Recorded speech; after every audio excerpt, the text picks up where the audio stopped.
ओम नमः शिवाय। नमस्ते। राहु केतु का ट्रांजिट होने जा रहा है 22 सितंबर 2020 को। राहु मिथुन राशि से निकल करके वृषभ में जाएंगे और ये ट्रांजिट का जो पीरियड रहेगा 22 सितंबर से लेकर के 2020 से 11 अप्रैल 2022 का पीरियड रहेगा। तो इसका किस तरह का प्रभाव पड़ेगा कुंभ राशि वालों के ऊपर, उसी के बारे में मैं आपको बताना चाह रही हूँ। इसके पहले मैंने जो दूसरी राशियां हैं उनके लिए मैंने वीडियो डाल दिया है, बाकी लोग आप वहां से देख सकते हैं। देखिए, जब ये ट्रांजिट होगा तो 18 महीनों के लिए राहु केतु का ट्रांजिट होता है, तो ये किस तरीके का प्रभाव देंगे, इसके लिए आपको ये देखना पड़ेगा कि जो आपके जन्मकालीन पत्रिका है वहां पे राहु की क्या स्थिति है, राहु किन जगहों में बैठे हुए हैं, कि उनका जो राशि लॉर्ड है वो कहाँ पे है, राहु केंद्र में है या त्रिकोण में है, ये सारी चीजें देखनी पड़ेगी। इसके बाद ये भी देखना होगा साथ ही साथ कि आपके जन्मकालीन पत्रिका में राहु किस नक्षत्र में है और उसका नक्षत्र का जो स्वामी लॉर्ड है वो आपके हॉरोस्कोप में कहाँ पे प्लेस्ड है, किन भावों का लॉर्डशिप लेकर के। इसी के साथ साथ आपको एक चीज और भी देखनी पड़ेगी कि ये जो ट्रांजिट हो रहा है इसका प्रभाव आपको तभी मिलेगा, इसका रिजल्ट, जब आपके हॉरोस्कोप में महादशा, अंतरदशा या प्रत्यंतर दशा में राहु या केतु कहीं पे आ रहे होंगे, तभी आपको इसका रिजल्ट देखने को मिल पाएगा।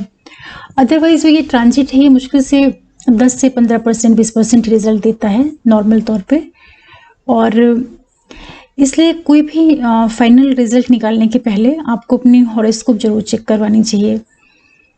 और साथ ही में आपको ये भी ध्यान रखना है कि ये जो ट्रांजिट होता है ये बहुत ही सामान्य तरीके से इसका प्रेडिक्शन होता है, तो इसको आप इसी तरह से लिया करें। कोई विशेष आपको परिणाम देखना है तो आप अपने हॉरोस्कोप को जरूर चेक कराएं। देखिए, जब राहु मिथुन से निकल करके वृषभ राशि में आएंगे तो वृषभ राशि क्या है, क्योंकि वृषभ राशि कालपुरुष पत्रिका की द्वितीय भाव की राशि है और ये अर्धी साइन है, अर्धी लग्न है। तो वृषभ जो राशि होती है ये भौतिक संपन्नता, जितनी भी हमारी ये फिजिकल अचीवमेंट्स हैं उनको देने वाली राशि होती है। और शुक्र क्या है, ये भौतिकता के कारक ग्रह हैं। जितनी भी हमारी लग्जरी आइटम्स हैं, व्हीकल है, कहने का मतलब ये है कि जो भी अचीवमेंट्स हैं, जो कुछ हमें बाहरी तौर पे दिखता है, सुख सुविधा, संपन्नता की चीजें, वो सारा देने वाला जो प्लेनेट है वो अपना वीनस है, शुक्र ग्रह। और राहु जो है ये भी एक तरह से शुक्र जैसा ही परिणाम देते हैं, क्योंकि शुक्र भी बहुत संपन्नता, भौतिकता को दिखाते हैं, और राहु जब इनके साथ में कंबाइंड होंगे तो ये रिजल्ट को कई गुना बढ़ा देंगे। और शुक्र के साथ में राहु का जो कॉम्बिनेशन होता है वो काफी अच्छा माना जाता है, इसीलिए जब शुक्र की राशि में राहु का ट्रांजिट होगा तो ये बहुत अच्छा परिणाम लेके आएगा। हालांकि इसके लिए आपको देखना पड़ेगा आपके हॉरोस्कोप में क्या राहु की पोजीशन है, और दूसरा क्या है कि आपके जन्म में राहु जिस प्लेस पे बैठे हुए हैं उससे आपको कंपेयर करना पड़ेगा कि जो ट्रांजिट का राहु आ रहा है वो आपके किस हाउस से होके निकल रहा है। और जब वृषभ में राहु आएंगे तो यहाँ पे 3 नक्षत्रों से होकर के गुजरेंगे, जिसमें मृगशिरा का 2 चरण रहेगा, रोहिणी के 4 और कृतिका के 3।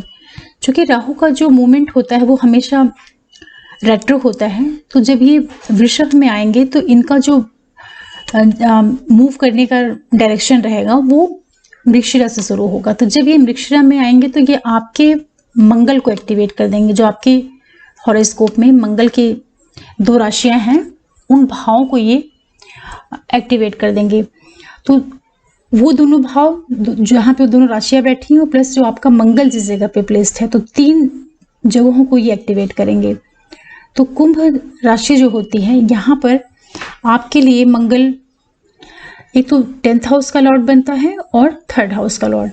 तो जब इन भावों को राहु एक्टिवेट करेंगे तो इस पीरियड में आपको अपने प्रोफेशन से रिलेटेड कुछ घटनाएं देखने को मिल सकती हैं, और जो आपका पराक्रम है वो भी काफी बढ़ सकता है, और छोटे जो भाई बहन वगैरह हैं उनसे थोड़ा सा आपको अपने संबंधों में संभाल करके चलना चाहिए, क्योंकि राहु प्लेनेट क्या करता है कि राहु मंगल के साथ में जब आएगा तो कहीं ना कहीं ये एग्रेशन को बढ़ाने का काम करेगा। तो जो आपका करेज है, जो आपका पराक्रम है, उस ओर आप थोड़ा सा सचेत होकर आगे बढ़िए कि चीज़ें जो हैं आप उनको बहुत सॉफ्टली टैकल करें और किसी भी तरह का एग्रेशन आप में ना बढ़ने पाए। साथ ही साथ जो आपकी कम्युनिकेशन है उसकी ओर भी आप विशेष रूप से सजग रहें कि वो काफ़ी सॉफ्ट, और कहने का ये तात्पर्य है कि आप बहुत संभाल करके इस पीरियड को निकलें, क्योंकि राहु जब आपके 3rd हाउस को एक्टिवेट करेंगे तो ये अनावश्यक छोटी मोटी वाद विवाद जैसी स्थिति को भी निर्मित करने का कारण बन सकते हैं। हालांकि जब ये आपके प्रोफेशन के हाउस को एक्टिवेट करेंगे तो वहाँ पे चांसेस बनेंगे कि आपका प्रोफेशन से रिलेटेड जो काम है वो काफ़ी अच्छा होकर के आ सकता है। इसके बाद फिर राहु रोहिणी के 4 चरण से होकर गुजरेंगे वृषभ राशि में। तो आपके जो हॉरोस्कोप है, आपके हॉरोस्कोप में कर्क राशि 6th हाउस में पड़ती है। तो ये क्या करेंगे कि 6वें भाव को आपके एक्टिवेट कर देंगे। साथ ही साथ जहाँ पे आपका चंद्रमा आपके हॉरोस्कोप में बैठा होगा वो उस भाव से भी संबंधित आपको परिणाम मिलेंगे। तो इस पीरियड में आप एक तो अपने स्वास्थ्य का ध्यान रखिएगा, साथ में जो भी छोटी मोटी वाद विवाद होते हैं या किसी तरह के लीगल इश्यूज वगैरह होते हैं उस ओर थोड़ा सा सावधानी रखिएगा। और साथ ही साथ आपको एक चीज़ का और भी ध्यान रखना है कि चूंकि जब राहु रोहिणी के नक्षत्र से गुजरेंगे तो ये इनडायरेक्टली जो आपका 2nd हाउस होता है, क्योंकि जो कालपुरुष की पत्रिका है वहाँ पे द्वितीय स्थान वृषभ राशि का होता है। तो राहु का ट्रांजिट जब रोहिणी से होता है तो ये इनडायरेक्टली 2nd हाउस पे भी इन्फ्लुएंस डालता है। और रोहिणी का जो ट्रांजिट होता है ये कभी कहीं ना कहीं ये थोड़ा सा व्यक्ति के अंदर जो ड्रिंक करने की हैबिट है या स्मोकिंग, इस टाइप की जो एक्टिविटीज़ होती हैं उनको भी ये बढ़ाने का काम कर सकता है। तो थोड़ा सा आप लोगों को उस ओर भी सजग रहना चाहिए कि इस पीरियड में आपकी लाइफ में कोई ऐसी चीज़ें ना आने पाएँ। क्योंकि प्लेनेट क्या है, प्लेनेट तो जब आएंगे किसी भी ट्रांजिट में तो वो अपना इफेक्ट देने का प्रयास करते हैं, और अगर ये चीज़ें पहले से पता चल जाए तो उस ओर फोकस करके उस निगेटिविटी से, उन चीज़ों से आदमी अपने आप को बचा सकता है। तो इस तरीके से जो कुंभ लगन राशि के लोग हैं उन लोगों को इन चीज़ों के विशेष रूप से ध्यान देना चाहिए। इसके बाद राहु कृतिका के 3 चरण से होकर के निकलेंगे वृषभ राशि में। तो जब वो कृतिका के 3 चरण से निकलेंगे तो आपका जो 7th हाउस है वहाँ पे सिंह राशि है, उस भाव को एक्टिवेट कर देंगे। तो जब आपका 7वां भाव एक्टिवेट होगा तो जो आपका लाइफ पार्टनर है, बिजनेस पार्टनर है, उनके साथ में आपको अपने संबंधों को थोड़ा सा संभालते हुए चलना चाहिए, क्योंकि राहु जो है सूर्य के नक्षत्र से गुजरेगा। तो राहु और सूर्य में बहुत अच्छी ट्यूनिंग नहीं है, इनकी बॉन्डिंग जो आपस की है वो थोड़ा सा अच्छी नहीं है, तो वो इस तरह का कुछ नेगेटिव रिजल्ट भी लाने का काम कर सकते हैं। तो इस ओर से भी आपको विशेष रूप से सजग रहना है कि अपने लाइफ पार्टनर और बिजनेस पार्टनर से किसी भी तरह की वाद विवाद की स्थिति ना बनने पाए, इसका आपको विशेष रूप से ध्यान रखना है। तो इस तरीके से राहु जब आपके वृषभ राशि से होकर के गुजरेंगे तो इस तरह के रिजल्ट आपको देखने को मिल सकते हैं। फिर दूसरी ओर क्या होगा कि ये केतु जो है, केतु धनु से निकल करके वृश्चिक राशि में आएंगे। तो वृश्चिक जो राशि होती है ये राशि 8वें स्थान पे पड़ती है कालपुरुष की पत्रिका में। तो जो कि व्यक्ति के अकल्ट का स्थान है, उसके जो इनर क्वालिटीज होती हैं वो भाव शो करता है। जो सडन वाले हमारी लाइफ के इवेंट्स होते हैं उसे वो शो करती है। तो कहीं ना कहीं इस केतु के ट्रांजिट का जो इफेक्ट आएगा वो आपके 8th हाउस की चीज़ों को भी उभारने का काम करेगा।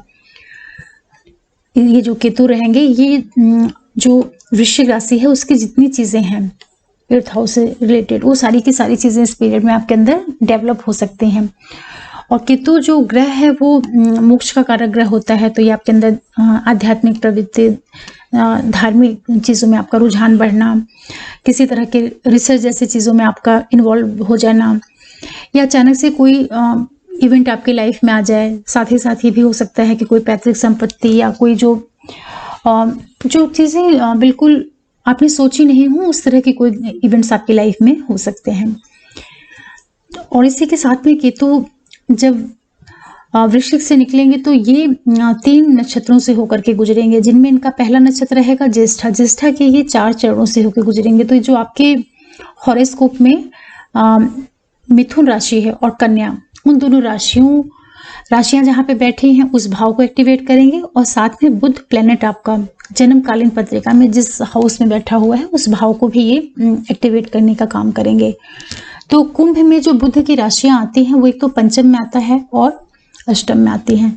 तो 5वें भाव से जब ये केतु निकलेंगे तो ये जो आपका 5वां भाव है आपके संतान का, आपके एजुकेशन का, आपके प्रेम संबंधों का, आपके क्रिएटिविटी का, तो इन चीज़ों को ये एक्टिवेट करने का काम करेंगे। अब चूंकि जो आपका पंचम स्थान है वहाँ पे बुध की राशि है, तो बुध के नक्षत्र में जब केतु जाएंगे तो बुध के साथ में केतु का जो संबंध होता है ये बहुत अच्छा भी नहीं है और एक तरह से कह सकते हैं कि बहुत बुरा भी नहीं है। एक एवरेज सा रिजल्ट ये आपको दे सकते हैं, क्योंकि फाइनल जो रिजल्ट आता है वो प्लेनेट और नक्षत्र दोनों के कंबाइंड इफेक्ट से ही कोई चीज़ जनरेट होती है। तो केतु यहाँ पे जब 5वें भाव से गुजरेंगे तो ये जरूर हो सकता है कि चूंकि 5वां भाव आपका क्रिएटिविटी का भाव है तो इसमें थोड़ा इन्फ्लुएंस केतु ला सकते हैं, और बच्चों से जो संबंध है वगैरह है उसको भी आपको थोड़ा सा संभाल करके चलना चाहिए, और जो भी आपकी पढ़ाई लिखाई है, एजुकेशन से संबंधित चीज़ें हों उस ओर भी आपको विशेष रूप से सावधानी रखनी चाहिए कि ये जो ट्रांजिट है ये आपके चीज़ों को एक पॉजिटिव शेप दे, इस ओर आपको जरूर फोकस करना चाहिए। और इसके बाद जब ये केतु आपके अष्टम भाव में जहाँ पे कन्या की राशि है उसको भी एक्टिवेट करेंगे, तो यहाँ पे जो इनका एक्टिवेशन का पीरियड रहेगा वो आपके लिए सकारात्मक हो सकता है, क्योंकि यहाँ पे काफ़ी इनको एक सपोर्टिंग, एक पॉजिटिव एनर्जी और एक पॉजिटिव जो एटमॉस्फेयर होता है वो मिल जाता है। तो इस पीरियड में हो सकता है कि ये आपके अकल्ट को, आपका जो आध्यात्मिक रुझान है, जो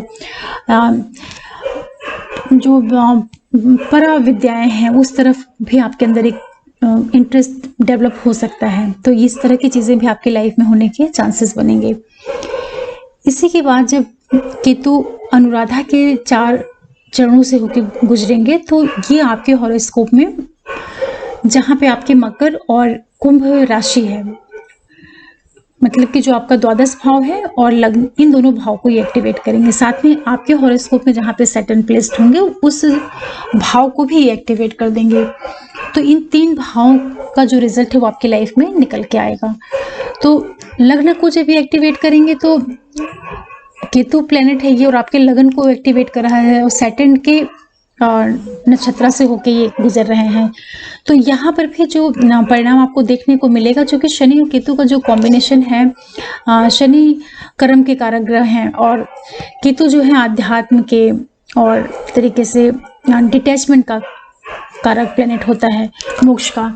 तो ये आपके अंदर हो सकता है कि थोड़ा सा एक तरह का जो डिटैचमेंट जैसी स्थिति हो मन की, या आपके पूरे एक मन में उसको आप किस तरह से, जैसे कि एक अनमनी जैसी स्थिति होती है, उस तरह भी आपके ये व्यक्तित्व को बनाने का जरूर प्रयास करेंगे केतु लगन को जब एक्टिवेट करेंगे। तो थोड़ा सा आप इस ओर भी फोकस करके रखिएगा कि आपके अंदर एक पॉजिटिविटी बनी रहे, एक पॉजिटिव अप्रोच मेंटेन रहे, आपका किसी भी तरह की जो नेगेटिविटी है वो आपके ऊपर ना हावी होने पाए। क्योंकि केतु का क्या है कि केतु में जो सिर्फ धड़ है, सर का हिस्सा नहीं है, तो इनका जो रिजल्ट देने का तरीका होता है वो भी कुछ इसी तरह का होता है कि कोई भी चीज़ को एकदम सडन कर देना। तो जैसे धार्मिकता से संबंधित और आध्यात्मिक चीज़ों से संबंधित जब कोई घटनाएं सडन होती हैं तो वो तो एक तरीके से पॉजिटिव रिजल्ट ही व्यक्ति को देती हैं, लेकिन जब लाइफ से जुड़ी हुई चीज़ों में केतु इस तरह का रिजल्ट देते हैं तो वो थोड़ा सा नकारात्मक भी परिणाम दे सकता है। तो उस ओर आपको विशेष रूप से सजग रहना है। हालांकि ये है कि जब केतु आपके द्वादश भाव को एक्टिवेट करेंगे तो ये स्थिति आपके लिए अच्छी हो सकती है, क्योंकि द्वादश भाव जो है अपना विदेश का है और मोक्ष का भी भाव है। तो वहाँ उस पीरियड में आपको वापस जो है थोड़ा एक ईश्वर की ओर रुझान और अध्यात्म की ओर आपकी प्रवृत्ति बढ़ सकती है।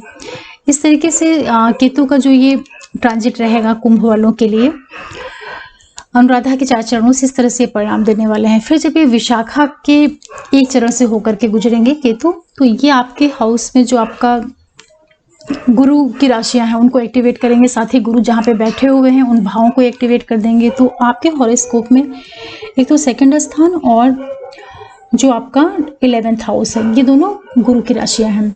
तो ये आपके धन की स्थिति को, धन की और जो अचानक से चीज़ें प्राप्त होती हैं, आपकी जितनी भी विशेष हैं, इच्छाएं हैं, जो आपके कुल मिला के ये है कि पीरियड आपके लिए काफ़ी जो गुरु का नक्षत्र वाला पीरियड रहेगा केतु का, विशाखा वाला, वो आपके लिए काफ़ी पॉजिटिव रिजल्ट लेके आ सकता है। हो सकता है आपको धन से संबंधित कुछ अच्छा देखने को परिणाम मिल जाए, अचानक धन लाभ या धन वृद्धि, या किसी तरह का आपने पहले से कुछ इन्वेस्टमेंट करके रखा हो, चाहे वो किसी भी फॉर्म में, प्रॉपर्टी के फॉर्म में या लिक्विड मनी के फॉर्म में या बॉन्ड वगैरह के फॉर्म में, तो ये अधिक चांसेस बनेंगे कि आपको कुछ ये सडन फाइनेंशियल गेन करा दे।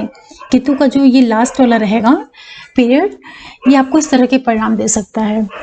ये आपके लिए थोड़ा सा पॉजिटिव संकेत मिल रहा है कुंभ लग्न राशि वाले लोगों के लिए। तो इस तरीके से आपने देखा कि जो राहु केतु का ट्रांजिट होगा कुंभ के लगन में और इनके कुंभ राशि में, तो ये किस तरीके से अपना ये इन्फ्लुएंस दे रहे हैं। और साथ ही साथ मैं आपको एक चीज़ और भी कहना चाहूँगी, चूँकि राहु केतु ये जो प्लैनेट हैं, ये खुद अपने आप में ही बड़े सस्पिशियस से प्लैनेट हैं कि ये किस तरह से अपने आप को अपने रिजल्ट को कैसे शो करेंगे कि पहले से डिसाइड नहीं होता। इसीलिए जो केतु और राहु का जो पीरियड होता है, चाहे वो डीबीए में कहीं भी है, महादशांतर प्रत्यंतर में, तो उस पीरियड में घटनाएं भी उसी के अकॉर्डिंग होती हैं। डिपेंड करता है कि वो हॉरोस्कोप में कैसे प्लेस्ड हैं, और प्लस नक्षत्रों का भी रोल होता है। लेकिन फिर भी जो एक जनरल इनका रिजल्ट देने का तरीका होता है वो बहुत अचानक वाला होता है। तो ये अचानक जैसी ही चीज़ें आपकी लाइफ में कुछ पॉजिटिव और कुछ नेगेटिव चीज़ें आ सकती हैं। हालांकि ये डिपेंड करेगा सारा कुछ आपके हॉरोस्कोप के ऊपर।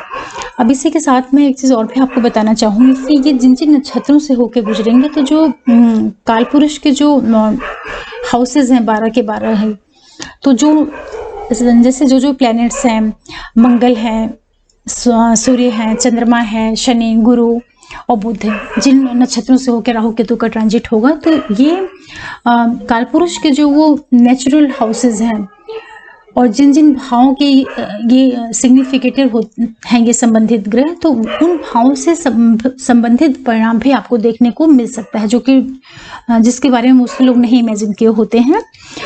उस तरह की भी संभावना एक बन सकती है, क्योंकि कोई भी प्लेनेट जब ट्रांजिट में आता है तो वो जिन राशियों से होकर गुजरता है और नक्षत्रों के थ्रू, तो वो रिजल्ट देता ही देता है। लेकिन उसका जो एक इनडायरेक्टली इन्फ्लुएंस होता है, वो जो उसका जो नेचुरल प्लेस है ज़ोडिएक में, उनको भी वो कहीं ना कहीं एक्टिवेट करने का काम करता है। तो इस तरीके से आप लोगों ने ये जाना, कुंभ वालों ने। और मैं साथ में आप लोगों के लिए एक रेमेडीज भी बताना चाहती हूँ कि अगर आपके हॉरोस्कोप में राहु और केतु की प्लेसमेंट काफ़ी अच्छी है, तो नेचुरली ये जो ट्रांजिट आ रहा है आपको काफ़ी पॉजिटिव रिजल्ट देगा। लेकिन इनकेस अगर आपका राहु केतु जन के हॉरोस्कोप में बहुत अच्छे स्ट्रॉन्ग पोजिशन पे नहीं है, उसमें कोई स्ट्रेंथ में कमी है, तो आप राहु से संबंधित एक रेमेडीज मैं आपको प्रेफर करूंगी कि आप एक तो शिव जी की खूब पूजा करें। शिव जी का जो मंत्र है ओम नमः शिवाय, शिव की पूजा, उनका अभिषेक आप सामान्य तरीके से जैसे ही आप उनका अभिषेक करें, अच्छा चाहें, जो भी चीज़ें आपके पास घर में अवेलेबल हैं, क्योंकि राहु केतु जो है ये शिव से बहुत ज़्यादा कंट्रोल होते हैं। हालांकि ये है, इनके अंदर एनर्जी बहुत है, नोट्स हैं, लेकिन शिव जी ही जो हैं इन पे फाइनल जो एक इनको लगाम कसने का काम करते हैं। वो एनर्जी, वो पावर शिव भगवान में ही है। साथ ही साथ राहु के लिए बहुत अच्छा रेमेडी है कि आप किसी भी तरह का जो ये चिड़ियों के लिए आप किसी बाउल में ग्रेन्स रख दीजिए, अनाज जो होता है, और पानी रख दीजिए। तो ये जो ज्वार है, चावल है, जो भी मतलब आपके घर में दाने हों उनको रख दीजिए, तो ये भी राहु को कंट्रोल करने में बहुत मदद करता है। जब कोई भी बर्ड्स जो है इन्हें खाती हैं। साथ ही साथ आप नारियल को अपने सर से पैर तक 7 बार एंटी क्लॉकवाइज उतार के फिर किसी बहते पानी में बहा दें। फिर कच्चा कोयला है उसको भी आप इसी तरीके से अपने सर से पैर तक 7 बार उतार करके उसे भी आप डस्टबिन में डाल दें या तो पानी में कहीं बहा दें। ये राहु के लिए बहुत अच्छी रेमेडीज होती है। ओम नमः शिवाय का जाप आप कर सकते हैं इस पीरियड में। और केतु अगर आपका स्ट्रेंथ वाइज वीक है या उसकी प्लेसमेंट सही नहीं है आपके हॉरोस्कोप में, या कहीं वो ग्रहण वगैरह जैसी स्थिति में है, तो उसके लिए क्या करना है कि चूंकि केतु बहुत ही धर्म से संबंध रखता है, मोक्ष से, आध्यात्म से, तो इसको मजबूत करने का रास्ता होता है कि आप किसी भी धार्मिक प्लेस पे जा करके झंडा लगा दिया करें।